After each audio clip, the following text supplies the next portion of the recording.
بھی ہے اور جان دینے میں مزہ ہے۔ سبحان اللہ، سبحان اللہ، سبحان اللہ۔ اگر ایسا ہے تو میں بھی اسلام سے دور کیسے رہ سکتا ہوں؟ تلوار ڈال دی اور خود مسلمان ہو گیا، اور مجھے شہادت کی نعمت نصیب ہو جائے۔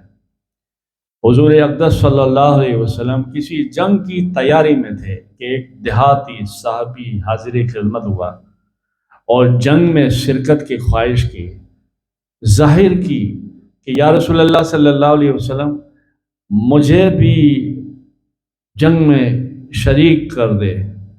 میدان جنگ میں رسول اللہ صلی اللہ علیہ وسلم نے انہیں لشکر کے اونٹوں کی نگہبانی پر مقرر فرمایا۔ رسول اللہ صلی اللہ علیہ وسلم کے حکم کے مطابق آپ اونٹوں کی نگہبانی کرتے تھے اور دیگر صحابہ کرام لڑتے تھے اور مسلمانوں کو فتح حاصل ہوتی تھی۔ فتح حاصل ہوئی تو حضور اقدس صلی اللہ علیہ وسلم نے مال غنیمت تقسیم کیا، تمام مجاہدوں کو دیا اور ساتھ اس دیہاتی صحابی کو بھی بلا کر اپنا حصہ دیا۔ مال غنیمت کی تقسیم کے وقت آپ موجود نہ تھے، اس کو بلایا گیا۔ رسول اللہ صلی اللہ علیہ وسلم نے ان کو جب حق دیا تو جب دیہاتی صحابی اونٹوں کو لے کر واپس آیا، آپ کے ساتھی نے یہ کہہ دیا کہ ان کا حصہ ہے، تو وہ رسول اللہ صلی اللہ علیہ وسلم کی خدمت میں آیا اور کہا، یا رسول اللہ صلی اللہ علیہ وسلم، میں مال دنیا کے لیے تو آپ کا ساتھ نہیں دیا اور میں نہ آپ کے ساتھ آیا ہوں، بلکہ میری خواہش ہے جہاد کروں، جہاد میں شرکت کروں، کوئی سنسناتا ہوا تیر میری طرف آئے، میرے جسم میں ادھر سے ادھر پار ہو جائے اور مجھے شہادت کی نعمت حاصل ہو جائے۔ وہ یہ شہادت کی نعمت بھی اللہ کی طرف سے ہے۔ کیوں؟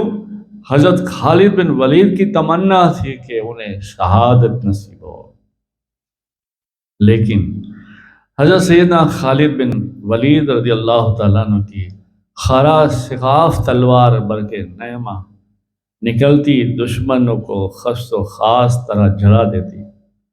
آپ فرماتے ہیں، میں نے لگ بھگ 100 لڑائیوں میں شرکت کی اور میرے جسم میں بلس کی برابر بھی ایسے جگہ نہیں ہے جس میں تلوار یا نیزہ یا تیر کا زخم نہ ہو، لیکن اب بستر پر اس طرح مر رہا ہوں جیسے عام جاندار مرتے ہیں۔ اے بزدلو، میں تمہیں مبارکباد دیتا ہوں جو تم شہید ہوئے ہو۔ حضرت سیدنا خالد بن ولید رضی اللہ تعالیٰ عنہ کے یہ الفاظ پر غور کریں۔ آپ کے اپنے عام طرح انتقال فرمانے کا افسوس، شہادت نصیب نہ ہونے کی حسرت ایک لفظ سے پھوٹ رہی تھی کہ میں شہادت کے لیے سر ہتھیلی پر رکھے وادی وادی گھومتا رہا، مگر افسوس کہ مجھے شہادت کی موت مقدر میں نہ لکھی اور مقدر میں نہ تھی۔ بستر کی موت ملی جس کا ایک حصہ زخموں سے بھر گیا، لیکن افسوس، سب افسوس کے سرفروش کی تمنا دل ہی میں رہ گئی اور راہ خدا میں قتل ہونے کا ارمان پورا نہ ہو سکا۔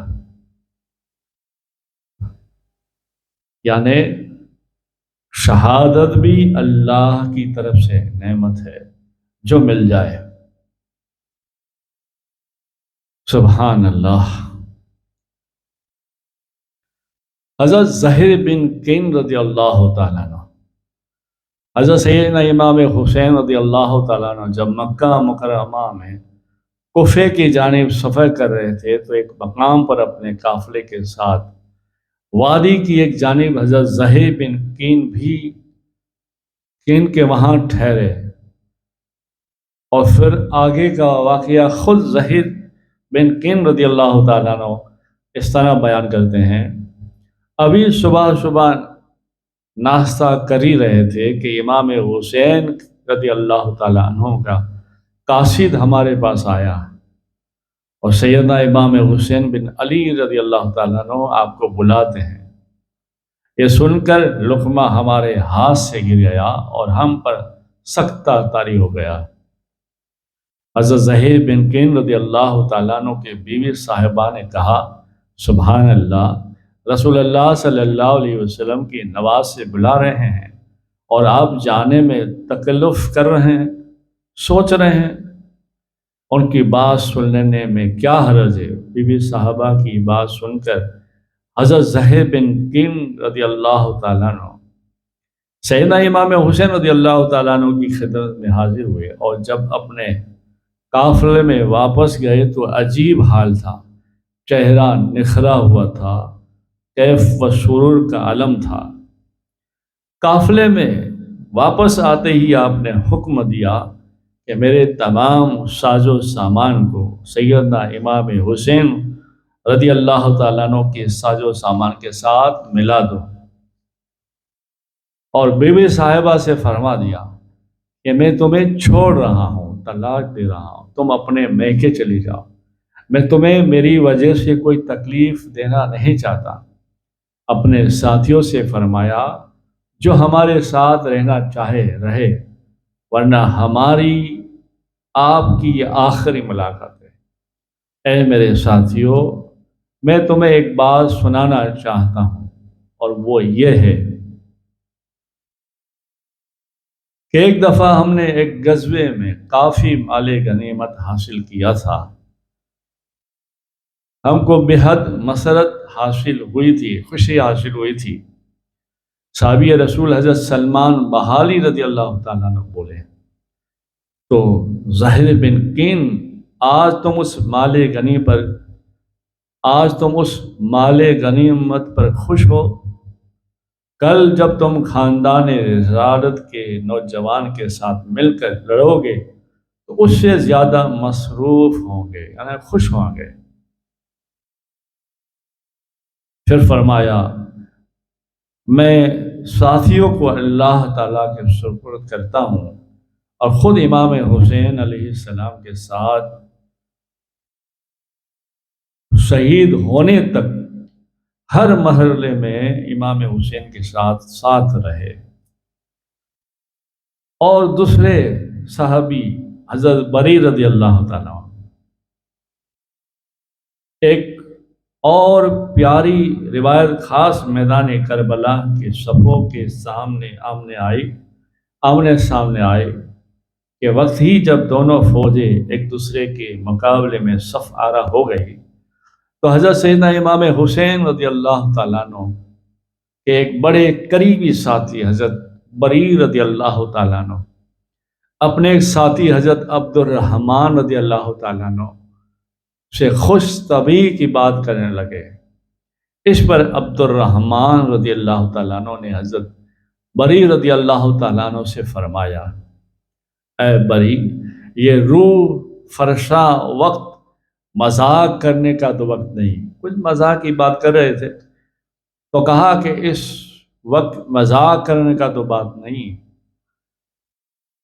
تو اس پر حضرت بری رضی اللہ تعالیٰ عنہ بولے، اے میرے بھائی عبد الرحمن، میری قوم گواہ ہے، میں جوانی اور ادھیڑے پن میں، ابھی ادھیڑے پن کی عمر ہوئی ہے، کبھی میں نے مذاق نہیں کیا، نہ مذاق کرنے والوں کو پسند کیا ہے، لیکن میں اپنے اس طرز عمل سے بے حد مصروف ہوں، اور میں دیکھ رہا ہوں کہ میرے اور حوروں کے درمیان اب اتنا فاصلہ ہے جو شامی لشکر یزید پر حملہ آور ہونے کا فاصلہ ہے۔ یعنی شوق دیکھو، جذبات دیکھو، شہادت کی تمنا دیکھو۔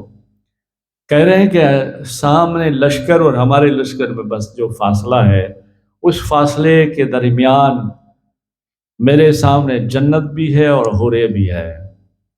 اللہ اللہ کس کا درجہ اطمینان ایک کان ہے کہ شہادت پانے کی کتنی مسرت و سعادبانی ہے کہ گویا مقتل جیسے عیدگاہ نظر آتی ہو۔ سبحان اللہ۔ اس لیے کسی نے سچ کہا ہے، عسرت قتل گئے اہل تمنا مت پوچھ، عسرت قتل گئے اہل تمنا مت پوچھ، عید نظارہ ہے شمشیر کا عریا ہونا۔ سبحان اللہ، سبحان اللہ۔ اللہ تعالیٰ سب کو ہدایت دے، اللہ تعالیٰ سب کو توفیق دے، اور اس طرح سے شہادت کی بات سن کر بھی اللہ جذبے کو ہمارے قبول فرمائے، اس لیے کہ کہنے والے نے بہت کچھ کہا ہے، اللہ کی سرتاہ بقدم شان ہے یہ۔ اعلیٰ حضرت فرماتے ہیں اللہ کی سرتاہ بقدم شان ہے یہ، انسان نہیں انسان و انسان ہے یہ۔ سبحان اللہ۔ یہ شہیدوں کے حضور سب عاشقوں کے لیے کہا ہے، اور یہ آقا کریم صلی اللہ علیہ وسلم کے لیے کہا ہے۔ قرآن تو ایمان بتاتا ہے انہیں، قرآن تو ایمان بتاتا ہے انہیں، ایمان کہتا ہے میری جان ہے یہ۔ سبحان اللہ۔ محمد کی محبت دین حق کی شرط اول ہے، محمد کی محبت دین حق کی شرط اول ہے، اگر اس میں ہی خامی ہو تو سب کچھ نامکمل ہے۔ سبحان اللہ۔ اور مولانا حسن رضا خاں فرماتے ہیں، اللہ کی رحمت ہو ان پر، بے اجازت ان کے در جبریل بھی نہیں آتے، بے اجازت ان کے گھر جبریل آتے نہیں، قدر والے جانتے ہیں قدر و شان اہل بیت۔ سبحان اللہ۔ اللہ سے دعا ہے اللہ تمہیں مجھے ہدایت نصیب فرمائے،